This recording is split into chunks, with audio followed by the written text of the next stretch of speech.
All right, so look, thanks very much for coming to this very last session of I think, a very successful conference. I think maybe they have saved the best for last, but anyway. And hopefully some people will come as well. So the idea here is to talk about sort of practical issues in market design, okay? And so what I'll do is I'll go quickly over what I think are the hot issues in market design. And it's essentially the whole kind of conversation is about the connection between the future of regulation, okay, and market design. And as the title indicates, the future of regulation has something to do with market design, more so than it does now, okay? And then I think Deborah will talk about the vocational education training experience of the introduction of competition, with the introduction of competition that I talked about in the previous section. And then we have, I think, Brooke talking about smart city network, again, market design issues. And last but not least, Chris will talk about the developments in the Australian retail market in electricity. I should disclose that, but take no responsibility, that both Brooke and Chris are former students of mine at the ANU. But like I said, I take no responsibility. Okay. Forget ethics. Okay. Yeah, I wonder in our discussion on ethics whether we are responsible for our students, right? It's an interesting thought. All right, so just briefly, those of you who are not in the kind of economic regulation space, really we operate in a, economic regulation typically operates in a kind of intersection of three different sort of environments: markets, technology, and regulation. I mean, broader regulation, for example, safety, environmental regulation, or regulation to achieve particular social objectives, for example, universalization of electricity, right? These are, but traditionally, economic regulation is really in this intersection here, right? And economic regulation take markets and technology as given, okay? And someone asked a question in one of the panels, oh, no, what's the impact of technology on regulation? And I think the answer was quite rightly somewhat vague because, we don't know. But certainly we know that it's going to have an impact. And what I want to talk about briefly is that that's impact, if you're a regulator and you're thinking that you're going to dodge that bullet, bad news is coming much faster than anyone else is expected, and we do need to think about that now rather than later. And I mean, I'm not going through that, but this is I've taught sort of the equivalent of 101 for economic regulation, to policymakers in Australia and overseas, to students, undergraduates, or graduate students, and that diagram pretty much sums up, right? You have, is it a natural monopoly? So is it socially efficient to replicate? It's maybe possible to replicate, so maybe possible to have competition, but if it's a natural monopoly, then you don't want to have competition because competition duplicates fixed costs and therefore, it's socially inefficient. So what you do, well, you regulate entry, right? People often don't realize, but actually we make entry, we need a license to enter. You only have one license, right? We regulate entry because competition is socially efficient. Of course, if there is no natural monopoly, then you don't need regulation. And as examples are, just to poke sort of crazy, electricity retail is an example where it's potentially a competitive, so it's not a natural monopoly. Now we say, well, let's say it's a natural monopoly, then is it a public good? Now, if it's a public good, for example, local roads, air traffic control, emergency services, often the prescription is public provision, right? Now, if there's no public goods component, so it's a private good, then so you can exclude people, for example, if they don't pay, then the question is the efficiency loss from excluding people by charging a price equal to the average cost, right? That's what you're talking about here, right? It's if you want the regulated company to recover costs, you need to, if you set the price equal to the average cost, then by definition you recover costs.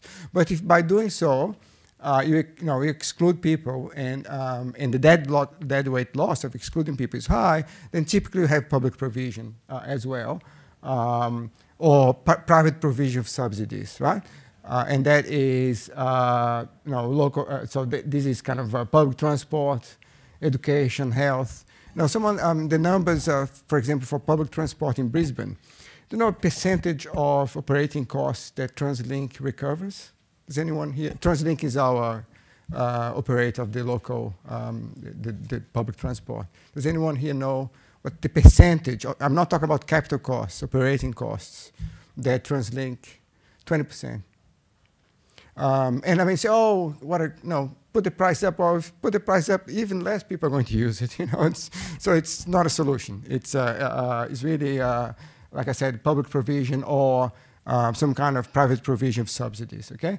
Now, then the question is, well, let's say the deadweight loss from second best pricing equal to average cost, not too high. Then you say, well, is that competition for the market feasible? And then sure, I mean, if it is feasible, then you have concessions, or you can have, like in transport, you can have intermodal competition. In gas, you can have competition from different pipelines. That kind of it's possible. And examples of airports, ports, bridges, tunnels. And finally, the very final one is, if it's a natural monopoly, if it's not a public good, the deadweight loss not large. If competition for the market is not feasible, then it's in our business, right? Of price regulation, right? The regulator sets the price. So, and that's effectively the examples of below rail, no urban toll roads, electricity transmission, distribution, and so on and so forth. So these kind of diagram, I've used it for the last 20 years. Okay, some degree, I can go around sort of places in Africa, in other countries, and in South America, and I see, they've put in place a lot of this stuff, not perfectly, but unfortunately, that's not going to be very useful for much longer. And effectively, this traditional thinking is being kind of challenged by a number of things. For example, technological change. And so, talk about, Chris will talk about the behind the meter, stuff like solar panel, fuel cells, electric cars. This is technology that's emerging, and it's competing with non-grid electricity that's competing with grid electricity that's regulated as a natural monopoly, right? So you can immediately see the challenge, because as I said before, if it's a natural monopoly, you regulate entry, right? And then you set the price. But you've regulated the entry, set the price, but it's too bad. Something happens and it's technology, right? Climate change, why does climate change matter? Well, because now when you think about pricing, you think about pricing not only the private cost, but also the social cost. So pricing now has kind of extra meaning, if you like. Or pricing, you may need to use pricing to solve more than one kind of allocation problem, okay? To solve the social rather than the private allocation problem. Greater urban density, and that kind of feeds into technological change. So, if you have fast technological change in an area with high density, technology change, and that's what we're finding, technology then moves even faster, right? So that's kind of, and security resilience. So now that we rely more on data, for example, now have cybersecurity concerns, right? So we have, in our board meetings, we have cybersecurity as always an item. Every kind of board I'm in, cybersecurity is an issue. It's not one in the ESA, but we actually have to include that in the next meeting, and I'll let you know why.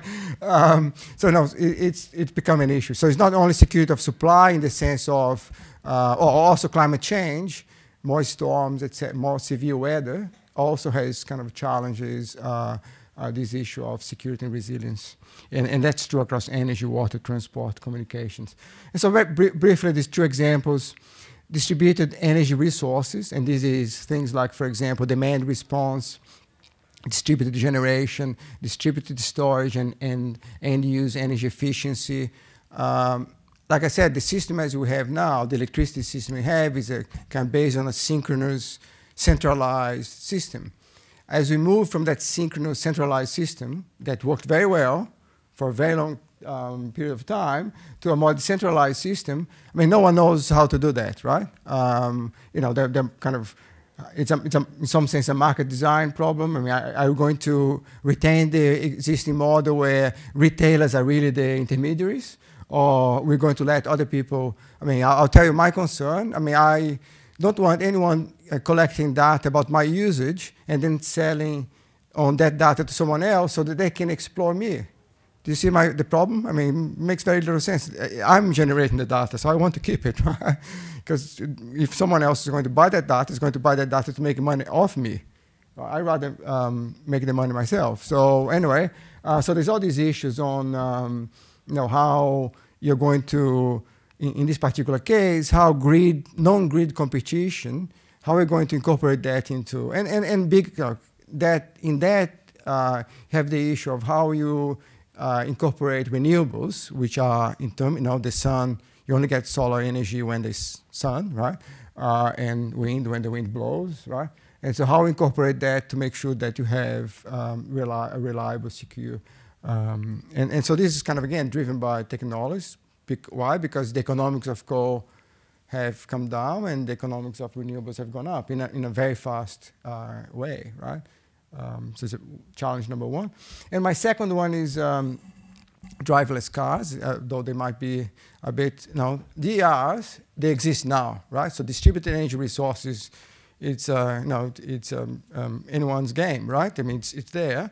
And it's only going to be more so over the next 2 or 3 years. But driverless cars might be a bit sort of beyond, maybe 4 or 5 years or whatever. But think of just say one challenge that's going to impose. How we price road transport today. We price through a combination, which is we learn when you've done, especially those two, when they've done, you know, optimal taxation. The great lecturer in public finance, you learn through a combination of, you know, sort of fixed charge, registration, and a variable charge, which is kind of the petrol excise, right? Now, these are electric cars, so the petrol excise is not going to help you, right? And in this model, no one knows what's going to, the model that's going to kind of emerge, but say most analysts argue that ownership of cars is not going to be a thing, right? And therefore, you know, who are going to charge the registration to? Okay, so you can see immediately that that's going to have an impact on how we sort of price road transport. Okay, and that's a big deal. And so some implications, and I'll kind of pass on. And some of these implications are going to be, I think, discussed explicitly by the panelists. So one is this creation of new markets, right?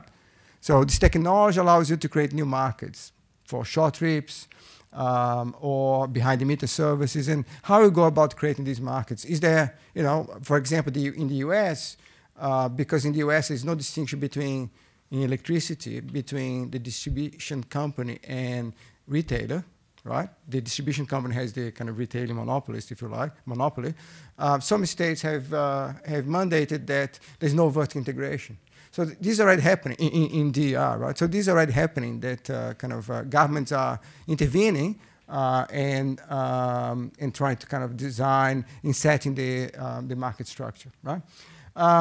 Recovery of large sunk capital costs will become harder, right? So you think about the way we price electricity now, transmission and distribution, where essentially is a small access charge plus a per day plus a volumetric charge. Now, you see the problem, right? So volumetric charge goes up. I then use more non-grid electricity. Then the grid company cannot recover the cost, so it has put the price even higher. Then less people are going to use it, and therefore have this death spiral, right? So that's a concern. And so it become harder. As I said before, access to data and cybersecurity, when I said become more crucial, they are more crucial now. And arguably, when you're running it's a question mark, right? If you're running a synchronous, centralized electricity system, is that more vulnerable to cybersecurity issues than a decentralized one? I mean, I don't know. I mean, I don't know. I'm not really a specialist, but I think as a question, at least, we should that we should ask.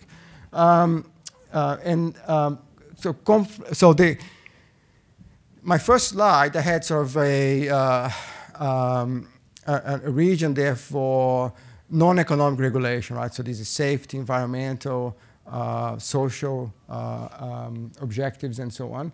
Now, in this more decentralized regulatory system, the interaction between safety, between privacy, that becomes much more complicated, right? And so these issues are really hard to solve. Finally, some kind of standard things, we try technological neutral regulation, right? That's kind of a basic thing.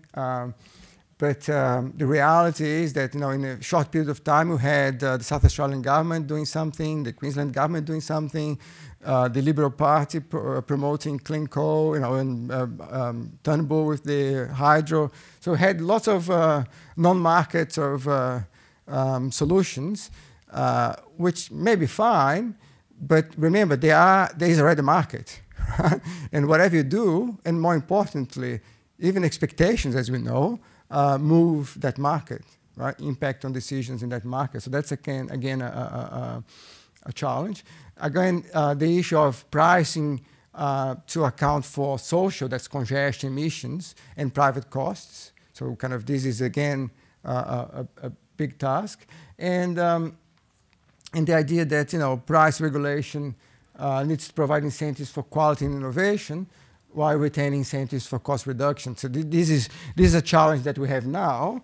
And we kind of have a regulatory framework that was designed with an industry, like take electricity distribution transmission, an industry that, essentially 1950s, 60s, right? And we're now moving very, very fast towards a more decentralized. And that's going to change the way we think about regulation. So just briefly, if you think about the future of regulation, the regulator of the future, I think they're going to be, it's useful for us to think rather than in the kind of diagram that I've produced initially, that I've used for the last 20 years. This is the kind of diagram now that I'm using. So the next class in my economic regulation class is going to see this diagram, which is really this idea that now you need to think of, I can't believe I'm going to sound like a management consultant, but anyway, I'll say it anyway. Please don't shoot me. Kind of more holistic. Okay, I said it. All right. So it was painful, if it's any consolation. So really thinking about sort of, who are the participants, right? And so users. So users usually is the consumer. Usually was not like taking the name, the national electricity market, right? We are not, as a consumer, you're not there, right? You have a retailer. But even the retail is not there because there's no demand-side bidding, right? Okay. But in this more decentralized, I can actually be a participant, and I am. For example, I only switch on the washing machine and the dishwasher during the day, right? So I'm already sort of participating in that market, even though it's not sort of, and that has had an impact, right? The number of, it used to be the case, have these statistics where 20% of the costs in the electricity of the generators, fixed costs, were recovered in 2% of the times, because the price cap when demand exceeded supply is now 14,200. Yeah, 14,200. Yeah, okay. Yeah, it was 14 plus 14,200, right? But now with solar, what's happening is the amount of the periods of time when the price reaches the cap, in general, has come down, right? And so the funding model is not working anyway, right? So we need to think about users, operators, infrastructure owners, but also data aggregators, right? And I think you maybe will talk about that. I have like the usage, my fridge. I have a smart fridge. Imagine, I run out of coffee, okay? I do not want someone ringing me, and believe me, I do get kind of desperate, ringing me saying, look, I can deliver you coffee for $50 in the next 20 minutes, which I would probably pay. But you don't want that, right? So I think that these are kind of you need to think about regulation in that sense. Think about objectives. I think we had, what is that you want to achieve? And then you talk about the regulatory framework, right? And the regulatory framework is going to be more complex because it's going to have the interface with privacy, safety, reliability. That interface is going to be a bit more live than it is now, right? And so so these are some of the issues that will be discussed in the panel. And for our first panelist, we will talk about not infrastructure, but nevertheless a very interesting case study, if you like, of market design, where perhaps market design didn't take, could have been done in a more appropriate way. So our first speaker is Deborah, who is one of the commissioners of IPART. 15, 20 minutes. Cool.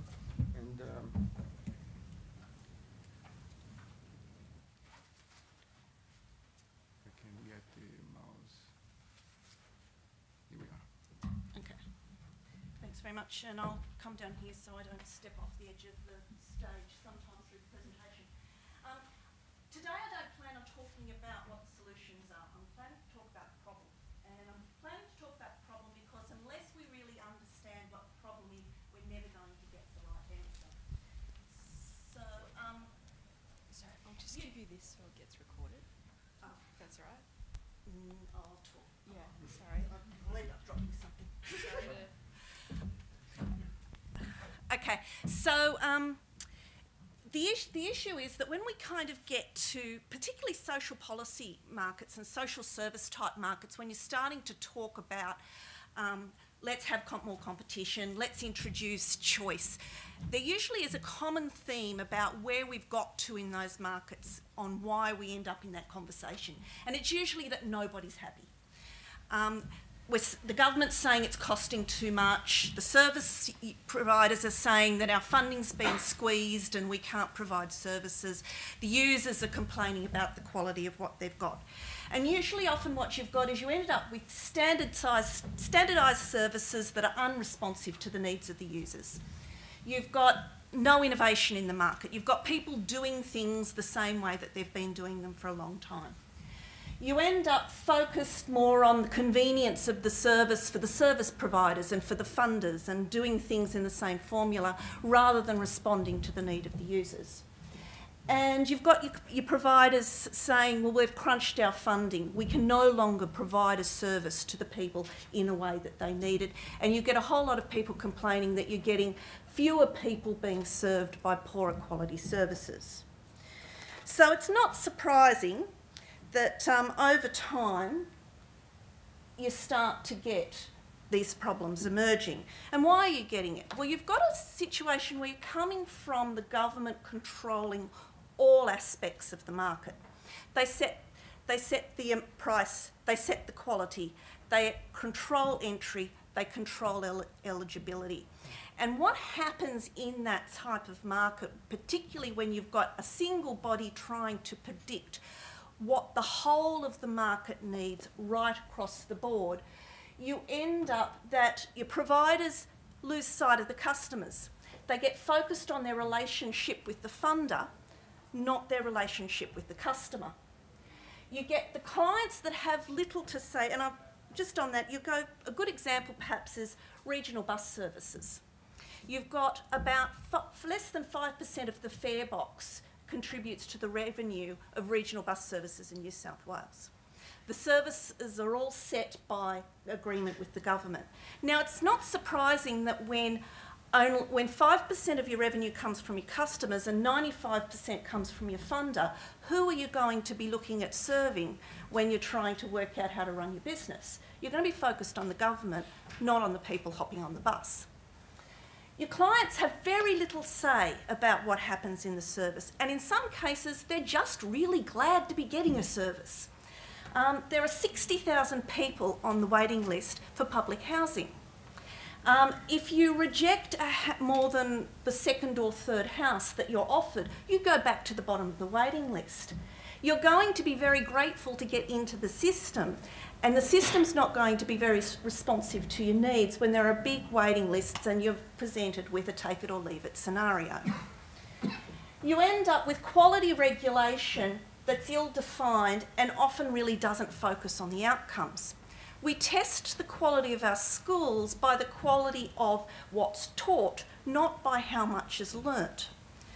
And so you don't get a good focus on really developing quality. And often in these, because we've seen the organisations that have been providing the service, often when they were government organisations, we have relied on the goodwill of the deliverer to deliver quality, and often that's what they're focused on. But never have we got a good understanding of what quality really means.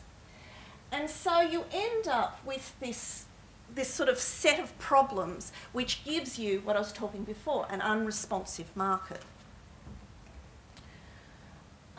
So then you review this 3 or 4 times, you run a few patches over it, and then somebody gets a really nifty idea. What we need is market reform. And there are a lot of reasons why you would expect market reform to address a lot of those problems.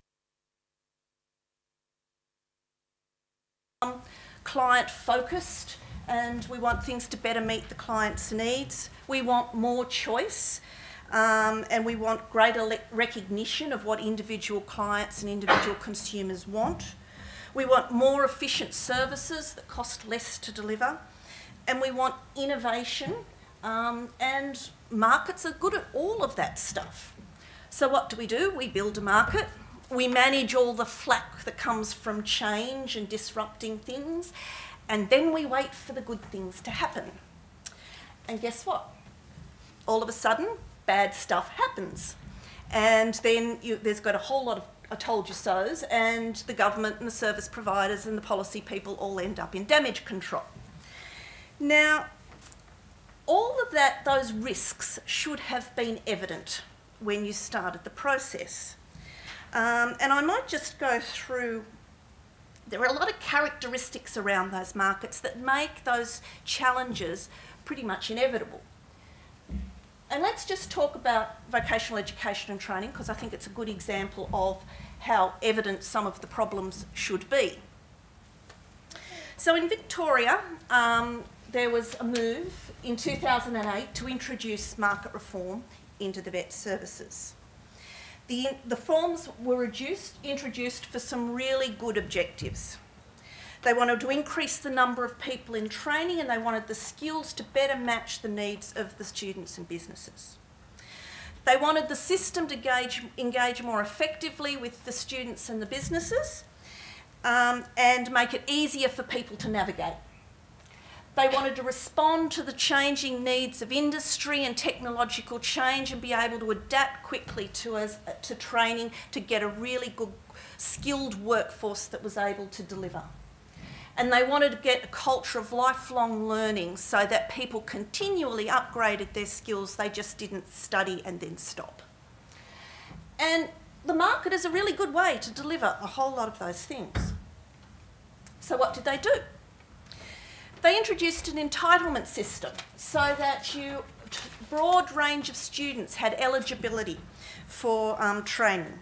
They uncapped the training places, so no longer was it planned that we were going to have this many mechanics and this many electricians. The demand for the system was going to be driven by how many people wanted to do the training. There was a wide range of courses, you were allowed to keep going into training as long as you were increasing your level of qualifications.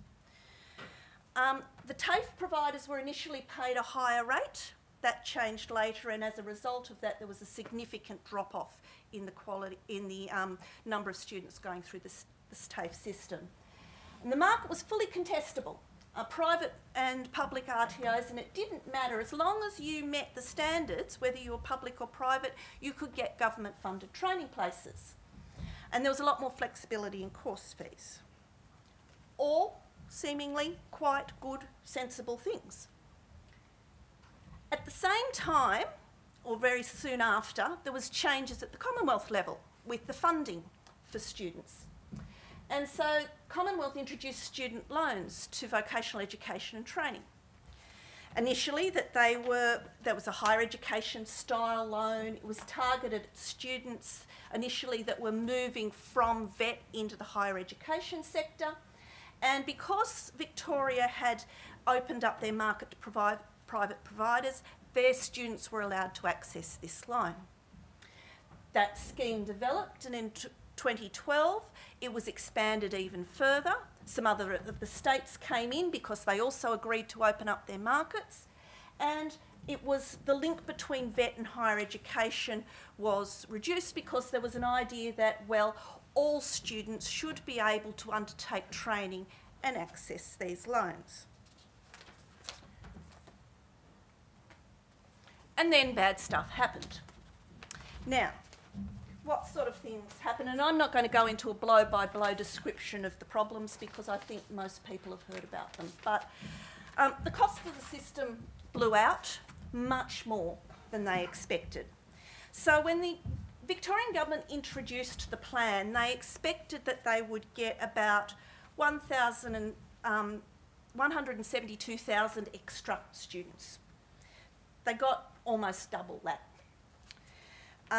When the vet fee help was introduced in 2009, there was just over 5,000 students in vet fee help. By 2015, there was over 270,000. There was an astronomical increase in the amount of people who wanted to do training. On the face of it, not a bad thing.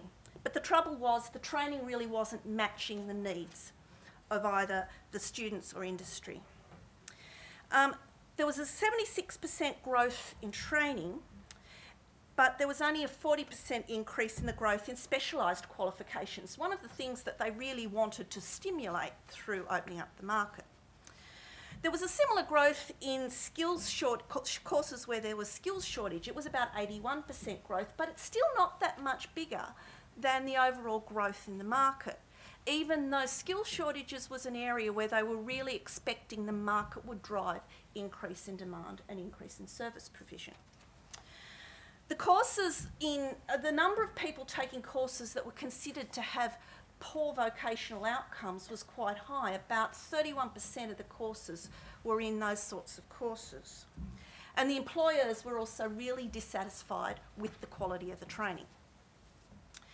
So, and what was happening there? There was a number of unethical organisations, trainers came in, a small percentage, but they had a big impact in people's attitudes to the market.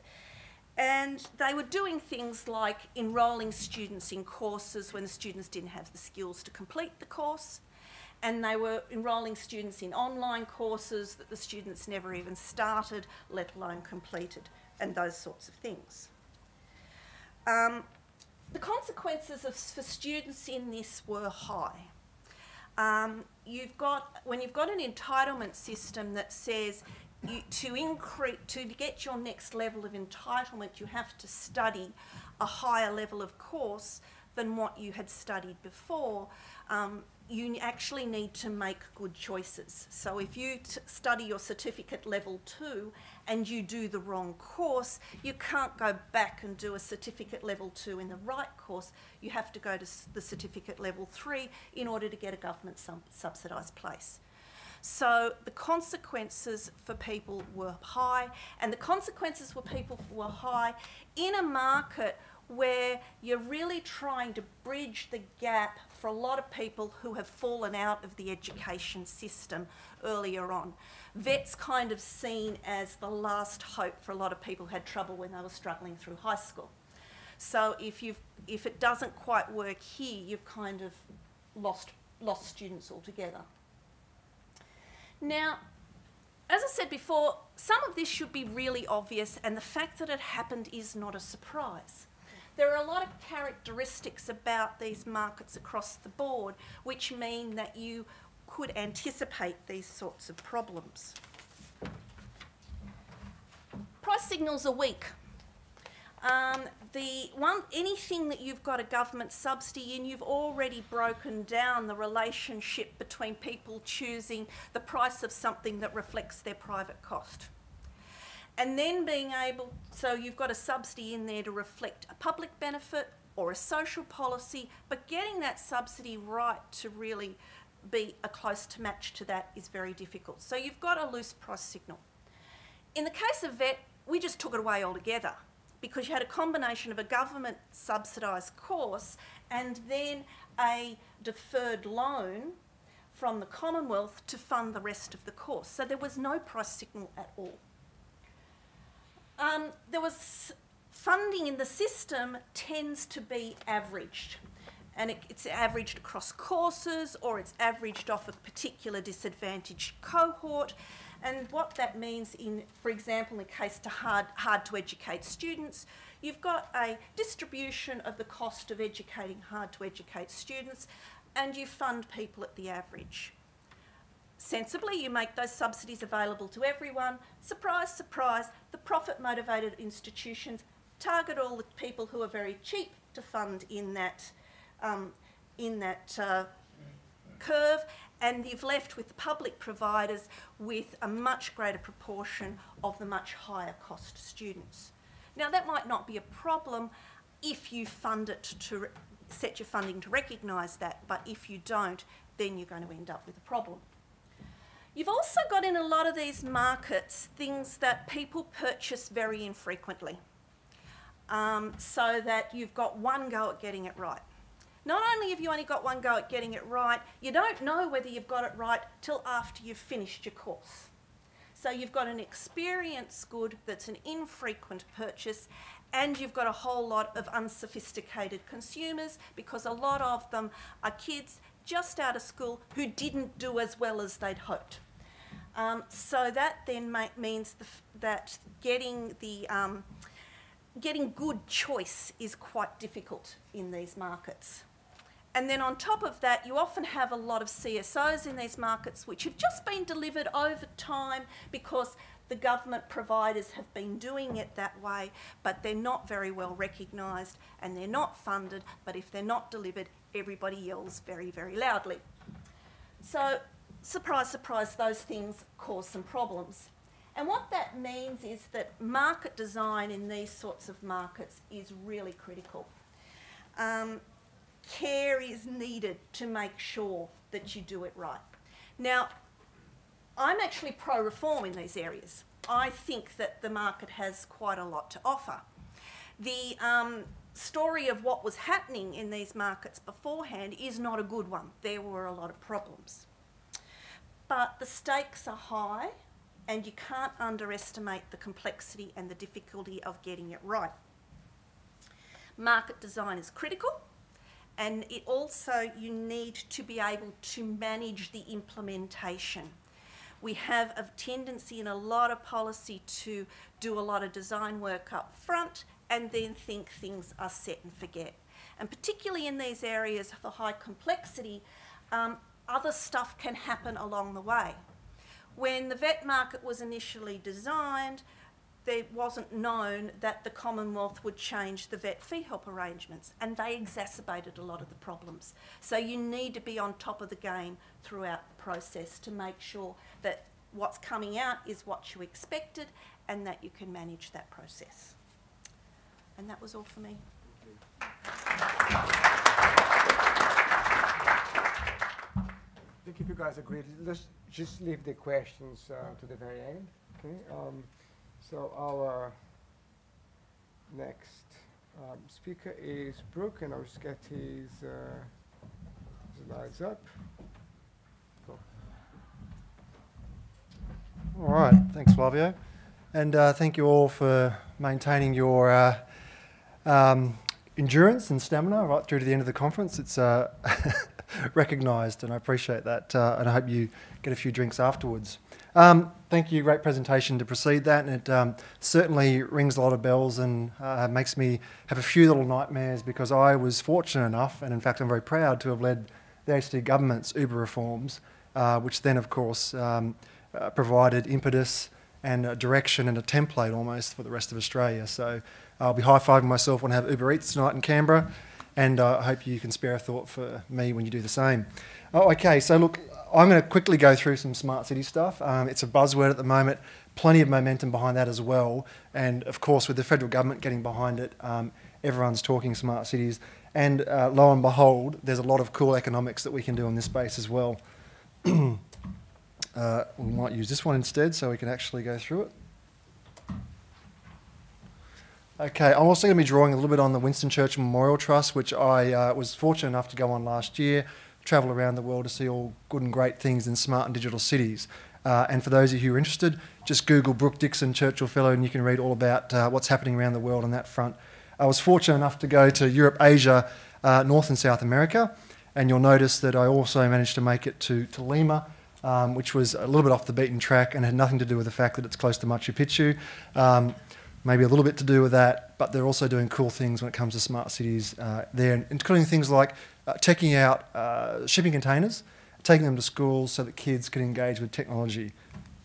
I'm not going to go too much into this, it's a little bit off the track. Nonetheless, it is pertinent because, sorry, that's my phone, which is then echoing through the conference. Thank you so much, Michael. There's a lot of hype in this space, and what I can say to you is there are principles that we can apply in this space, and let's going to put that one down there, that can really allow us to drive real and tangible outcomes without getting caught up in the hype. One of the things that I'd like to point out to people here, which might be interested to economists, is prioritising digital projects. The same principles apply. You, of course, take that for granted, but when I tell my colleagues in the smart city and digital transformation space that we should prioritise using sophisticated methods like cost-benefit analysis or multi-criteria analysis, they sort of either their eyes glaze over or they think I'm some sort of prophet. Nonetheless, I relate it here. The other point that I will make, and it applies, and as Flavio has already said, we've got to continue to modernise regulation, particularly as technology changes and culture changes. We've already heard about that in the previous presentation. I've experienced it through the Uber reforms, but simply trying to throw new technology at a city without taking into account the regulations, without taking into account culture and institutions and business processes and people is a recipe for failure. And people find again and again and again that new technology by itself is not enough. And modernising regulation, keeping it current, and not allowing regulation that is effectively 30, 40, 50 years old to have a great statesman-like appearance and be inexorable and eternal is simply not enough anymore. What am I talking about when I'm talking about smart cities? Well, essentially I'm talking about the application of smart technology, smart thinking, smart policy, smart economics to ensure that cities are more livable, productive and sustainable. Of course, fibre is a really important foundation, so I'm just going to get you in the zone of when I'm talking about smart cities here. Streetlights, and a lot of you have probably already heard about this, streetlights are the platform. Why? Because they're ubiquitous, they're right across the city, and they're in very good position to allow cool things to happen for Wi-Fi, for low-power networks, and for the 3G capability. They provide excellent coverage, and you can use existing infrastructure. So the other principle to take away is old assets. We can talk about our electricity networks, our streetlight networks, our infrastructure and sewerage. They can become new assets with the addition of smart technology, not only to provide more valuable assets, but also to provide new revenue streams, and that's exactly what's happening. When we're talking smart cities, digital cities and so forth, what I'm really talking about is laying down a connectivity foundation. You've got the fibre coming in, you've got the street lights, you put the Wi-Fi, you've put your 3G, they're all wired up, okay? You can basically put a dome of connectivity over your city to do cool things like free Wi-Fi, the new Oxygen, of course, and this is the Wi-Fi network that I had the privilege of rolling out in Canberra, and already we're seeing over 1 million sessions per month and 50,000 unique users. A lot of latent demand for Wi-Fi, because remember, even though we all might be lucky enough to have great Wi-Fi, data plans on our phones and broadband at home, there are a small but significant proportion of the population that still doesn't have access to such networks, and it is a matter of equity, inclusion and participation in our economies that people have access to broadband. So you've got your your Wi-Fi hanging off your streetlights. You can use your Wi-Fi analytics to understand how people are using your city. Of course, there are issues there with data, privacy and security. I'm not going to delve into those, but some really interesting economic analysis and theory surrounds this, and probably there's sort of scope for further discussions at future conferences. Flavia, I'm sure this will be on the agenda. Smart waste management, of course. Plug in your sensors to your bins to allow real-time management of your bins. No more bins overflowing, no more picking up empty bins and so forth. In Canberra, where we've got a few smart sensors on bins, we're seeing up to a 30 or 40% reduction in trips to pick up bins, which is an amazing, amazing improvement in efficiency and effectiveness, and therefore greenhouse gas emissions, blah, blah, blah, blah, blah. But what are we talking about at the end of the day? It's just data being used for optimisation, and huge opportunities here again for economists, because cities are not very good at collecting data. When they get good at collecting data, they're really, really bad at optimising it, and even worse at embedding it into policy and decision making. Smart parking, plug in the sensors again into the ground and give yourself real-time information to your mobile phone, up to the cloud, etc., about parking availability. And there's huge, huge efficiencies, huge productivity gains in actually getting people to car parks more easily. And not, let alone, your greenhouse gas emissions and so forth. And of course, big data. That's a whole other topic. I'm not going to delve into that today. But again, what's the principle here? The principle is not that you've got data, but it's how you use data. And everyone in this room, being schooled in the ways of data analysis, veracity, testing hypotheses and optimisation, you have a big role to play in that. And I do hope that we can continue to step up as a guild, as an organisation, as an area, and play that role.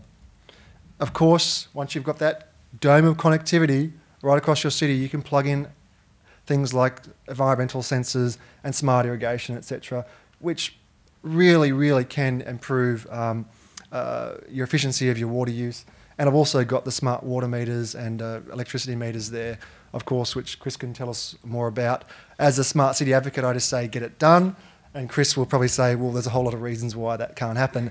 And regulation and the complexities of markets are one of those. So I've managed to put myself in various positions where I can just say, make it happen. And then I have to have smart people say, Brooke, no, that's not going to happen. And also, once you have all this great connectivity in your city, you can run a whole bunch of experimentation and testing with new technology and data collection. Important, of course, for the field of economics, because data is very much blood for us, and we can do all our testing and theorising and so forth, and run experiments on the efficiency of our transport networks, the movement of people through our cities, and so forth and so on. What I can say from around the world is that data, technology, smarts are not only bringing new possibilities in how services are designed, but they're also bringing new business and financial models with it. We've already heard before, and this is the purpose of this session, is how it is fundamentally changing the regulatory environment, and how we as economists and policymakers need to step up and change our paradigms and get more involved in that, but also be more clever and careful about how we engage and design the markets. Here are two examples of how technology is not only changing capabilities and services and infrastructure, but changing the fundamental economics, finance, commerce of infrastructure. Two examples. On the left-hand side in San Jose, the city there got an offer from a company to upgrade 1,000 street poles for free. No cost to the city. They upgraded them to LED, made them super efficient and modern and so forth. No cost to the city. Why? Because on 50 of those streetlights they put microcells, the 3G, basically little mini towers, and they sold that data capability to the big telcos to create a revenue stream. So the city wins. They get upgraded infrastructure at no cost. The Philips, the company who did it, they win because they get a new revenue stream. And the consumers, the citizens win because they get better lighting outcomes, better amenity, better safety, but also less 3G mobile black spots. Seems perfect, doesn't it? I'll come back to that on the right-hand side. That is the right-hand side. It's my right, therefore it's your right because it's spinning around. Just checking things are okay. linked New York City and New York. 7,500 old street lights and poles, telephone booths rather, have been upgraded to super smart hubs. And again, the city paid nothing for it. But what they do get is a share of the revenue. $1 billion over 5 years, the consortium says, from data collection and analytics, and therefore selling, but also from advertising. Now, I'm not going to get into the ethics of that, and that is time for another course and another session. But the bottom line is, new business models are being created. Now, what's the concern with the San Jose business model? When they came in to do the lights, San Jose themselves said that they could have done a lot better. What happened was they entered a negotiation, unilateral negotiation with Philips, who came up with a very smart business model and essentially cherry-picked the best places in the city to put 3G capability. Okay, so they gave away very valuable digital real estate. Very valuable digital real estate because all they saw were streetlights that needed to be upgraded. So here we get to the fundamental issues of designing markets, emerging markets, when new digital technology and infrastructure starts to collide with old infrastructure. And I like to also think of it as where smart cities and economics collide, if not love and hate. Come on, that was Def Leppard. No one? No one? It's late. It's Friday afternoon, I'm sorry. All right. Okay, so what's the challenges for government here? Because it's great, it's fantastic to have all these theoretical solutions and understand what's possible and what's optimal. But what are some of the challenges, the real-life challenges that governments are dealing with here? How to allow access to their streetlights for smart stuff, whatever that might be, all sorts of networks, advertising and so forth. How to allow access to the new smart city networks. So if you allow a new smart city network to go up there, economic theory tells us that we want as many people to be accessing it as possible to maximise the economic or the public value of the asset. Essentially, you don't want them setting monopoly prices, so you've got deadweight loss and so forth. Who owns the data? Data is very valuable. And the companies who are providing these technological solutions will be inclined, as will government, to fight about who owns the data because it's valuable. These are really new markets, and as economists, as governments, as public policy practitioners, we don't know enough about them. In fact, even in our accounting treatment of data, we are not recognising its full value on our balance sheet and so forth. Do you buy the services separately or together? So if you've got a city who wants to upgrade both its streetlights to modernise them to LED and to make them smart, because now the streetlights can themselves be connected to low power area networks that communicate in real time about their optimisation. So no more do you have uni students driving around checking if streetlights are off. I'm sorry, that's bad for the jobs market.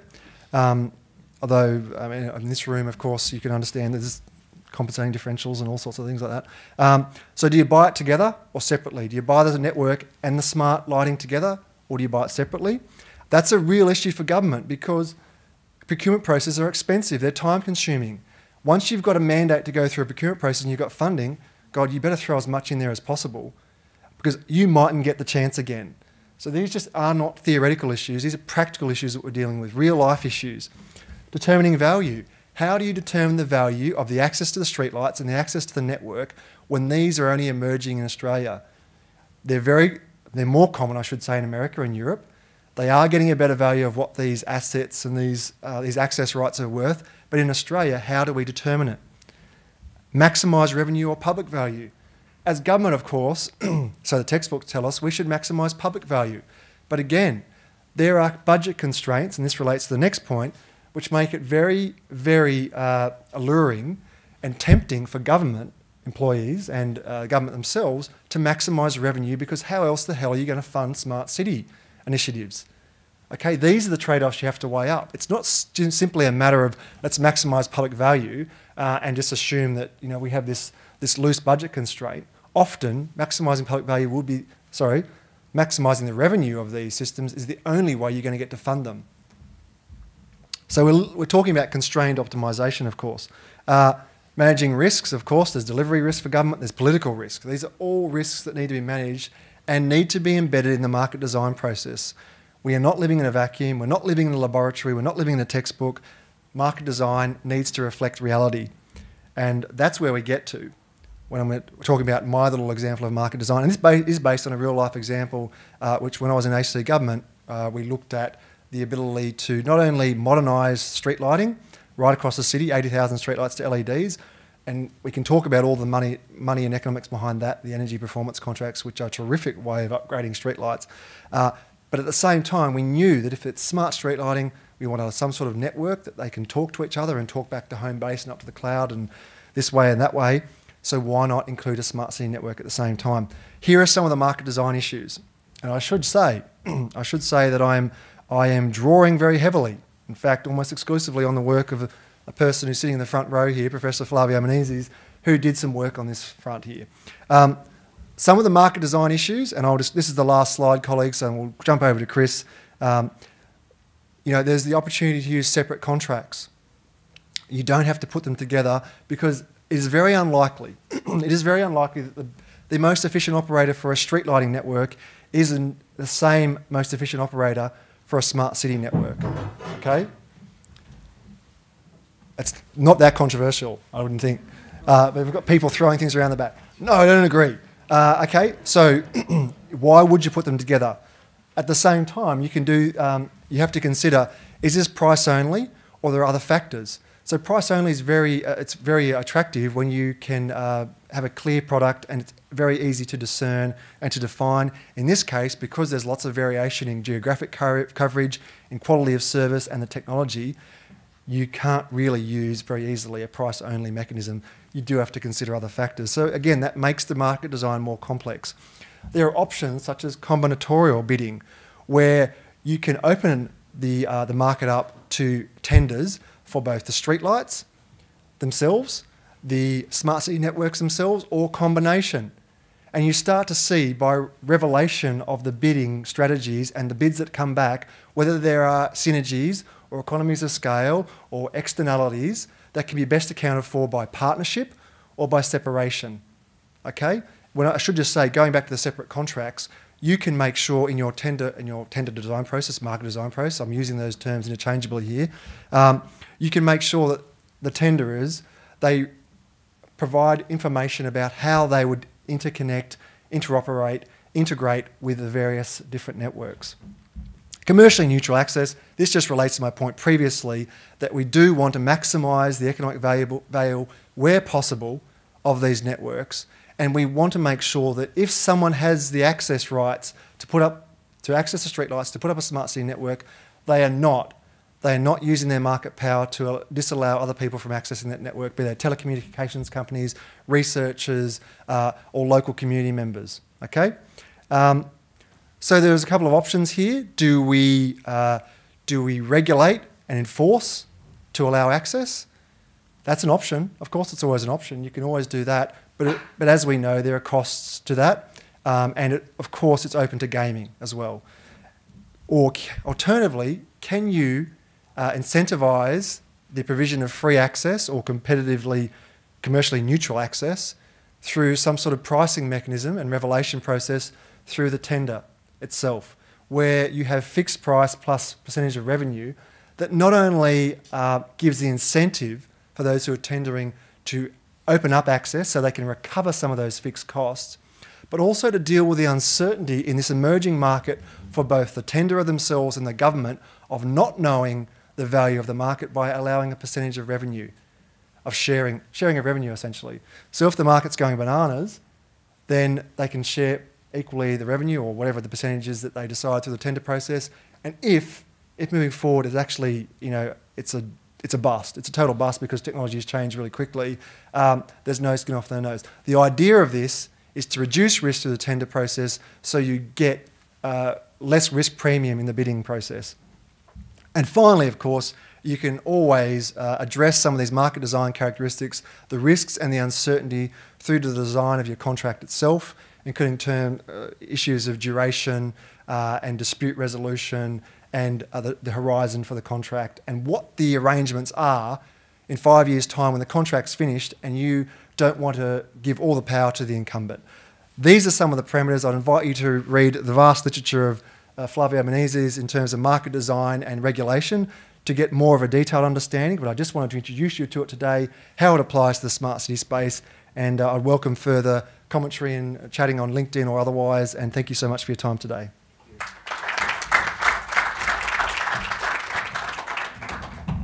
Okay, moving on to Chris, who has the job of talking about why is it our electricity price. I'm kidding. Well, that's the easy bit. Why electricity prices have increased. Okay, I know, and I know from his answer, I know who he's going to blame. But anyway, okay, I just try to. Okay. There's some security thing, but I think we're fine. Yeah, cool. Look, thanks for those of you who are able to stay around. I understand if you have to walk out to catch flights and other things, but really appreciate you sort of staying around for this presentation. I just thought before I'd start, I'd give you a bit of background as to sort of, Flavio suggested that I'd been at the ANU for a while, which is true. I think I spent about 10 years there, which were wonderful years, and I enjoyed them greatly, enjoyed economics so much. I actually hung around and did a PhD there as well. But after that, I actually decided to leave academia, and I ended up sort of working in various sectors, all these sort of utility regulated sectors actually. So I started off in telecommunications, did some work in the water sector, and have now sort of landed in energy. And during that time I've worked for a variety of corporations, sort of regulators, and also now working for the rule maker, as I like to say. It's actually the market maker, because we make the rules that effectively create the market design for the energy market.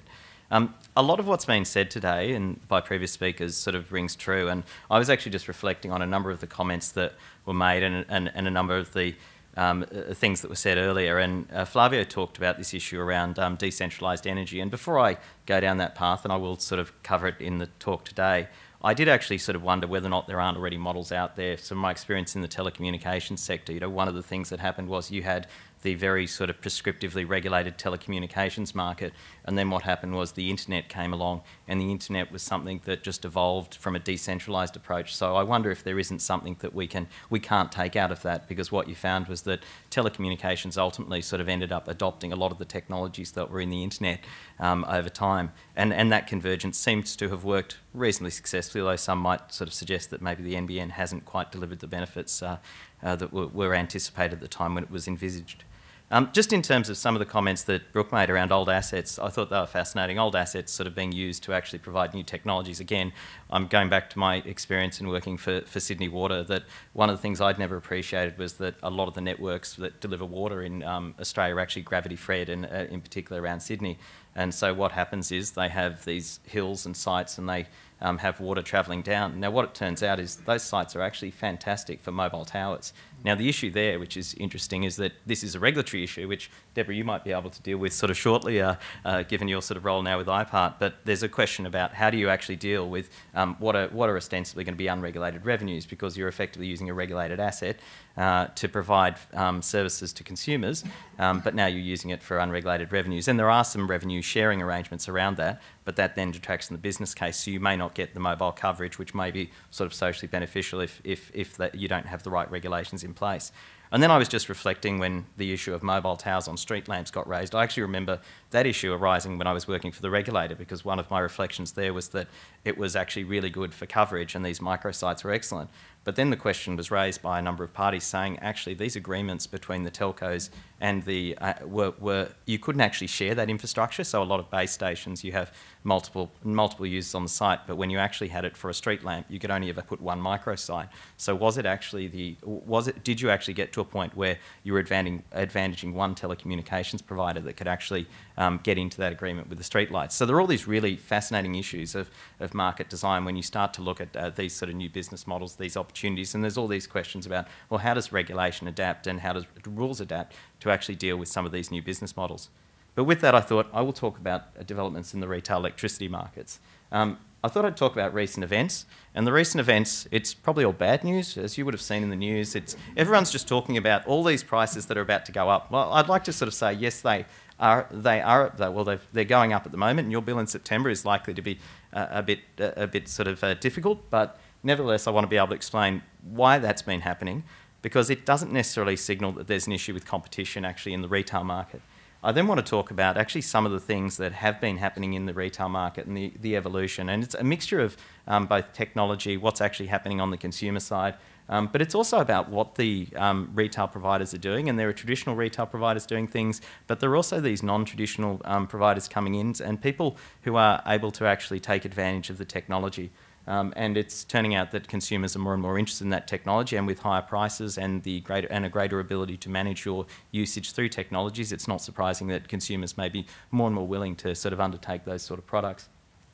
Nevertheless, that does have some major implications for electricity market structure and design, and so I thought I'd talk about that. And Flavio's already alluded to that at the start when he talked about the distributed energy model. And I'll present you with some projections around what might happen and then what some of the implications are around that.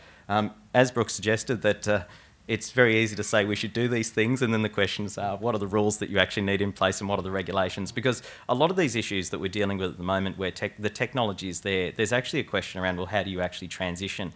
And that is in part a real challenge. And it's a real challenge that we're seeing in the energy sector, not related to the retail market, but it's related very much to what we're seeing with generation at the moment, where we're transitioning from the sort of baseload coal generation to more sort of renewables in the system. And how do you make sure you have the right rules in place so that and the right regulations, and also the right incentives for government not to intervene to actually get the right market outcomes so that consumers don't end up actually paying more for bad decisions of government.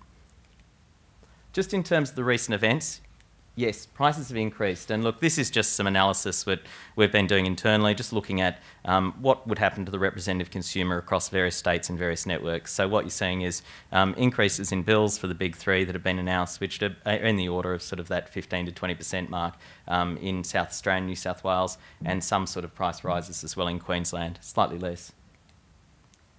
You also saw in Victoria something happening where in Victoria in 1 January they actually announced price rises, and then these are the further price rises that actually occurred in 1 July.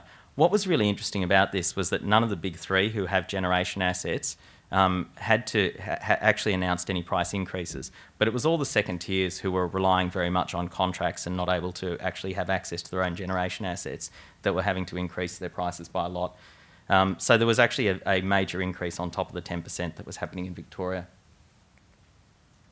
Why was this happening?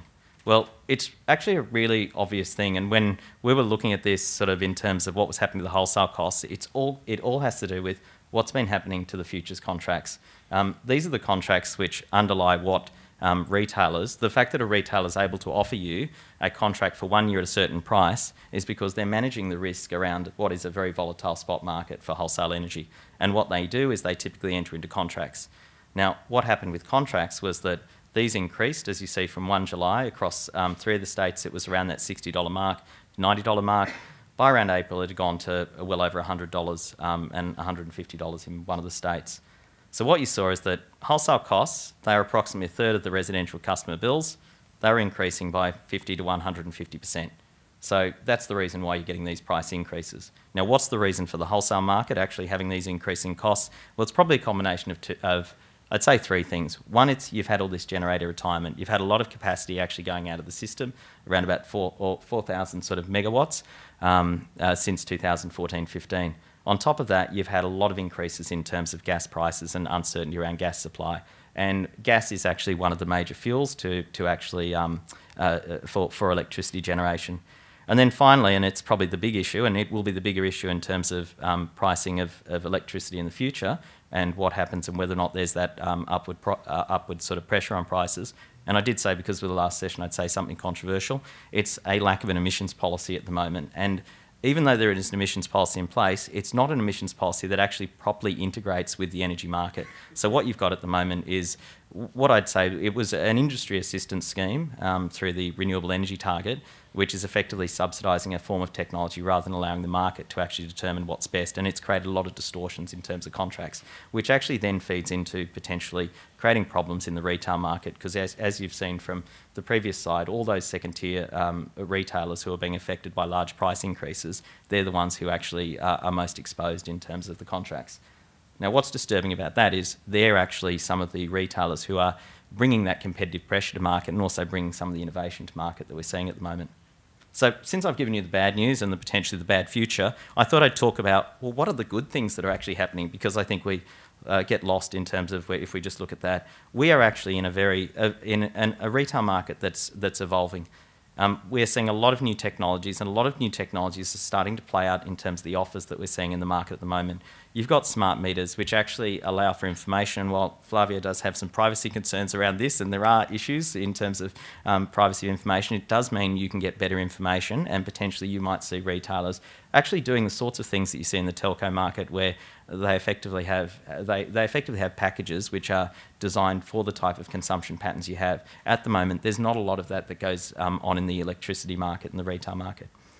You've also had a lot of take-up of solar. I think I was looking at the figures, and there was around about 20% take-up of solar by households in Australia. It varies a lot between states, very high in WA, Queensland and South Australia. And increasingly you have this interest in batteries. And when you combine the two, there's obviously the potential that you can start to control your usage around particular sort of peak periods. So you can avoid certain costs. You can avoid costs as well when wholesale prices are really high. You've also had this home energy management system. This Internet of Things is really taking over. What you're starting to see is offerings now that are related to smart thermostats, air conditioners, and also using your mobile and using apps to actually look at what the level of your usage is and how you can control and sort of manage the plan that you're on, which can be optimised around your level of usage. And then finally, we've got the issue around electric vehicles coming to the fore.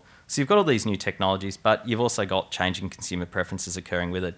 Consumers are increasingly looking at wanting to manage their usage. You've got over 20%, as I've mentioned, solar panels, but what we found interesting, and this is actually a recent survey which I think is all going to be public on Tuesday, but it shows that over the next 2 years, consumers have indicated that they're likely to install solar panels. So you've got 18%, you've got home energy management systems around 18%, and also batteries 21%. Now, whether or not this is actually the future that transpires is a different issue. I think there was also quite a high percentage that said they were going to adopt electric vehicles. I don't know about you, but I still sort of struggle with that with the price. I think if I'm going to reduce my sort of emissions, I may be riding to work every day, which will probably be good for my health because it's about an hour ride. In terms of the other thing that you're seeing, this combination of technologies, consumer preferences changing, but what you're seeing now is retailers and energy service providers who are using these technology platforms to actually deliver solutions to consumers. What they're doing is they're looking to, at times, vertically integrate behind the meter. So what you've got is you've got the solar generation at the household, you've got the battery storage there, and then you've got sort of smart software packages which you can plug into these two devices to actually optimise your consumption in a way where you can potentially lower your bill, but also make money. So you might have heard that there are these businesses out there providing for things like grid credits, and really what they're doing is they're looking at, well, when are the peak network tariffs, and they're trying to arbitrage between that, or they're alternatively looking at when is the wholesale price really high, and they're trying to actually make sure you don't consume over that period. So this is the vertically integrated behind the meter solutions, and this is what a number of the new retailers are doing. Look, this just goes through and just shows the sorts of things that can be done and what the technology is actually enabling for the consumer. Leave it up for the moment, but I've talked to a lot of these things already. Just in terms of what's actually happening, what we're seeing is the traditional model in electricity, because it was a commodity, has always been competing on price, and it's been competing on discounting.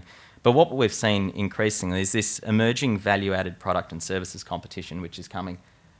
You've got these new retailers, and it's a combination of two things. One, it's new retailers who are coming in with what are very new business models. PowerShop do these prepaid power packs. They also have a mobile app which allows you to look at what your bill is and also try and optimise your consumption for that. And they have, I think, green packages as well. Mojo is another provider that's in New South Wales. They actually have a subscription model. It's effectively like a Costco model where you pay a membership fee and then or pay TV. What's interesting about that is that in recent times, in particular, there was a really hot day in New South Wales, 10th of February. And what happened then was Mojo actually went out to its customers and said, if you curtail your demand, I'll give you some additional sort of discount in your bill, or I'll give you some money back. And what was interesting about that is that sort of highlights how you can use demand response as incentive. But Mojo have the incentive because they're already getting the money through the subscription. They don't really care about what happens to your usage, because your usage is not actually determining their revenues so much. So they're happy if they can avoid certain costs on the wholesale side by actually managing your peak and managing a time when prices might have hit the cap that Flavio talked about at $14,000. If they can avoid that cost, they're really happy. And if you do things to help avoid that cost, they give you the benefits. So what you're really seeing is this new business model emerging in energy where people are saying, well, my business model is based on the consumer winning. If the consumer wins, I take a share of that and we all win. And that's what's been quite interesting in terms of what I referred to as the new energy service providers. Now in that we've had energy service providers who are coming in and they're entering the space because, I mean, for example, Telstra realises, well, I've been dealing with things on the internet side. Now I can actually look at this and I can package this as a smart home solution. And so they're looking at energy as part of that overall smart home solution that they can provide to customers. And it is about that smart thermostat at the home. It's also about security. It's also about looking at home security issues as well. Then you've got these other providers who are doing a lot of these innovations around, and these are actually more your startups, your Habitats, your Evergreens, your Reposits, your Green Sinks. A lot of them are around energy management systems. Some of them have actually come out with joint initiatives with from the CSIRO. Others are doing that sort of thing where they effectively provide a smart plug where you plug into your batteries, and then if you've got solar and batteries, you can effectively sort of optimise your consumption, or they actually predict your consumption and they can optimise it around it. And having looked at some of their packages, one of the things they say is that actually at the residential home, people's consumption is generally reasonably predictable. So they are actually able to use the information in a way which helps makes money for them, but it also helps you save money, and they can actually show you the savings you're making in real time from the actual activities that they're taking and the activities they're undertaking. So it's a really sort of fascinating thing. One of the things that was quite interesting is a lot of them have said that part of the challenge with this is, one, their ability to access data. So Flavia, you might want to provide them with data because they say, well, that's actually one of the things their business relies on. It relies on having the data there, it relies on having the smart meters, and that is challenging because there are traditional providers who don't necessarily want to share the data, and they have different views in terms of whether or not privacy obligations are being fulfilled. But secondly, it's also about getting because a lot of these parties need to partner with retailers. They'd ultimately like to partner with the big retailers, but a lot of them are having, there's always a bit of inertia with a big retailer. So they're just having some difficulties about, well, how do they actually make this business model work? Having said that, I would say that the traditional retailers are responding. In Queensland, you have I think it's the air conditioning solution where they effectively put a widget in your air conditioner, and so they curtail your consumption during really high temperatures, so you don't sort of ever have your air conditioner at maximum levels. There's also stuff that we know that Energy Australia doing AGL have recently announced they're upgrading their whole digital platform. So there is a move now because there is a recognition the technology's there, the information's there, and so there's a question now, well, how can we use it and how can we commercialise it? So this is the fascinating thing. When you looked at and this goes back to what Hilmer did back in 1993 in terms of the reforms, it separated out the market into those areas which were competitive and those areas which were regulated. So you had electricity generation, which was competitive. You had the retail market, which was assumed competitive, but then you had the regulated transmission and distribution networks. What's happened with all the changes in technology is that this sort of model's evolved, and what you're seeing now is you're seeing the ability to actually send energy from the household back to the distributor, back to the transmission provider, and so you're seeing a very different model emerge. So there's a question about, well, have the rules and regulations and can they actually keep up? In particular, what you're seeing in the consumer space as well, and these behind-the-meter services. Now, I thought this was an interesting sort of projection because one of the things that this highlights is what happens to energy once you actually have distributed energy resources being in greater play. So at the moment, there aren't that many people out there with these types of solutions. The interesting thing will be if there's this ongoing increase in upward pressure in retail prices, there's actually a much stronger incentive to go out there and start to actually engage in these solutions if you want to actually avoid costs. So while this is based on, I think, prices not increasing by that much, it's just based on a general take-up, this could be a lot higher. So one of the things you're seeing here is the effect of the increased distributed energy over the time, that behind-the-meter type service where you're getting an increase in gross peak demand, but the net peak demand is actually decreasing because of this combination of solar, batteries, and also the ability to do demand response type services. Now, this then creates some issues, which I'm just going to highlight, and I will just highlight a brief bit of work to say that, to reassure you that it is all hand in hand. We're thinking about these issues at the AMC, and as the rule maker, they're issues that plague us, and we're interested in looking at, well, how can these issues be managed, but how can we effectively also get the efficient adoptions of new technologies and also the utilisation of the services they offer, especially to the extent that they benefit consumers. Look, part of the challenges, though, and some of the issues, and Flavio's raised this already, networks, low volumes to recover the fixed costs. What do you do there? If you've got this building block model, you've got demand going down, well, what happens if prices go up further? People get off the networks. There are issues around that. But there are also issues around reliability and security as well when you start to have two-way energy flows. But you also have some issues around whether or not you can deliver reliable services when you don't actually have visible generation in the mix, and when you have more people with these kinds of technologies sort of behind the meter. And then also there's the issue around wholesale pricing. Wholesale prices are set at the moment, looking at what people sort of want in terms of like basically coming in saying, well, you know, this is the amount of generation I'm prepared to do at this particular price. But then if you've suddenly got this effectively a large amount of demand, which you have no visibility of, suddenly also putting in energy into the grid, how do you actually deal with that? How do you deal with that in terms of your pricing? Do you need to change your demand forecasts? So there are some real challenges in terms of how these things are dealt with. Well, we don't need to solve them now. They're things that are going to sort of create issues in the future. So look, just to give you an idea of certain things and some of the things that have been covered in this talk, there's actually a retail competition review report which is out on Tuesday. So I've just provided a link there, and you might like to keep an eye out for it because it will cover some of the issues and some of also the changes that are actually happening, in particular this sort of emerging sort of new energy services, new retailer space. But there's also work being done on the distribution market model, and this is really that sort of future issues that we need to look at. These are that future issue going forward with distributed energy resources. So look, I just want to land with you with just saying that these are all the things that we've looked at and all the things that we're working on that actually we know are going to have an effect on distributed energy. So there's a lot of work that's in place at the moment. Having said that, I don't know if there are necessarily a lot of solutions just there at the moment, but it's something that as a rule maker and as a market maker we're keeping a watching brief on. Thank you.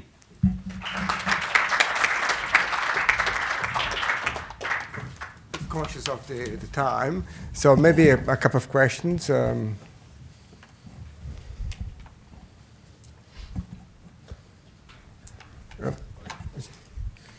Thank you. Richard Tooth, Director of Superior Research Group, Economic Consultancy.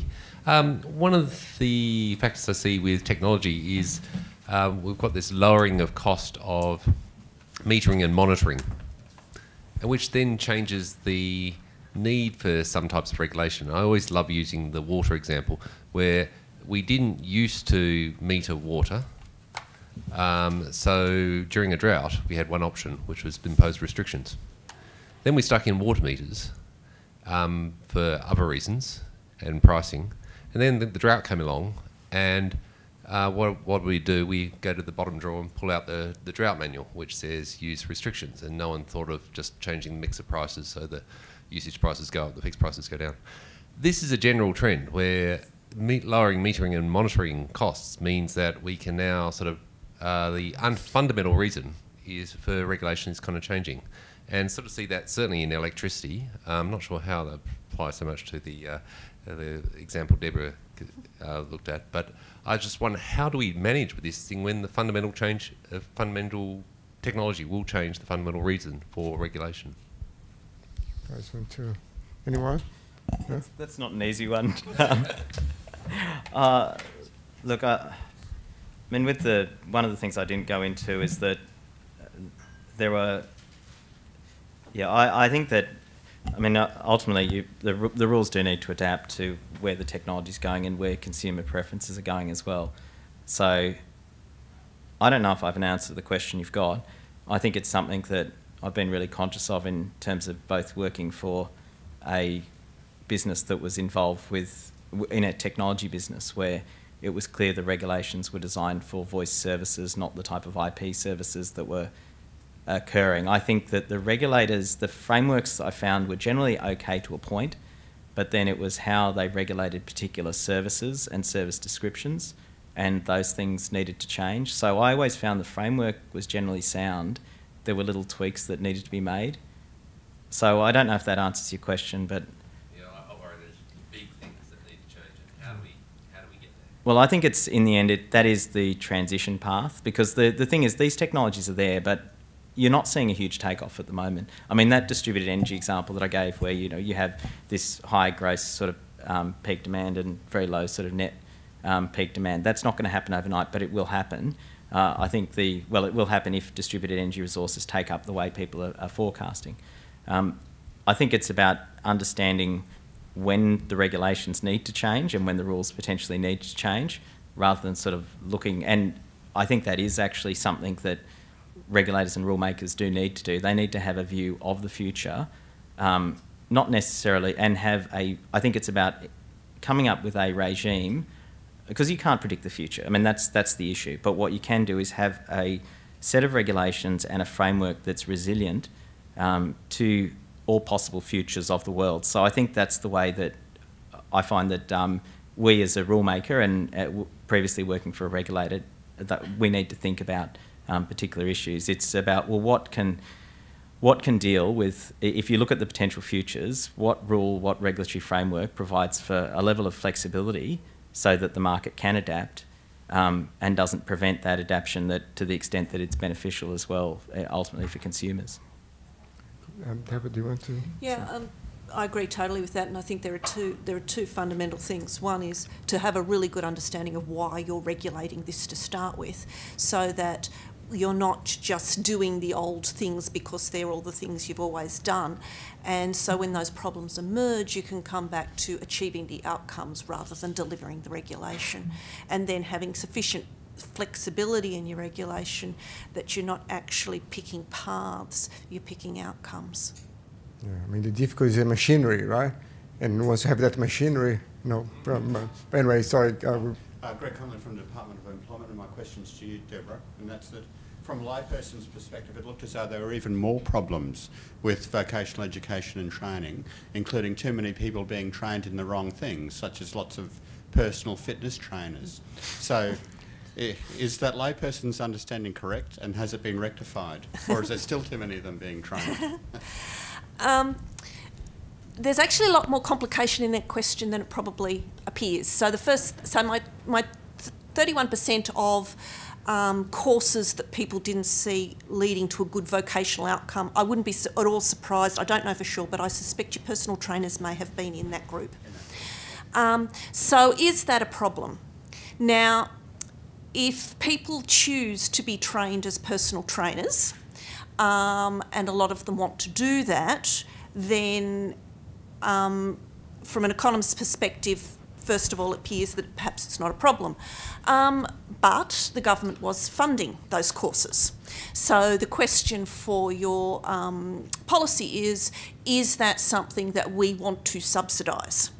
So there is a question then, a first thing, of differential subsidies between different types of courses and actually making a judgment about what is the broader public benefit of having training in different ways. And they did find that completely opening it up and letting people choose was not delivering the types of courses that you would expect people to be picking if they were trying to progress their own future. Now, so one of it could be that we're not matching the subsidies to the public benefit. The other one could be that it's the unsophisticated consumer argument that there's either not enough information in the market, or that we've got people who are 18 years old, out of school, and are not very good at taking an objective view of their own future when they're picking what course they want to study. And there was probably a bit of both of those. Cool. Look, I do have to finish because I actually have to go to. It's a bit embarrassing, but I couldn't be helped. Can I ask you one last thing, just to thank our speakers and Brooke, who is not here, but in absentia, I thought it was very a wonderful talk. Thank you.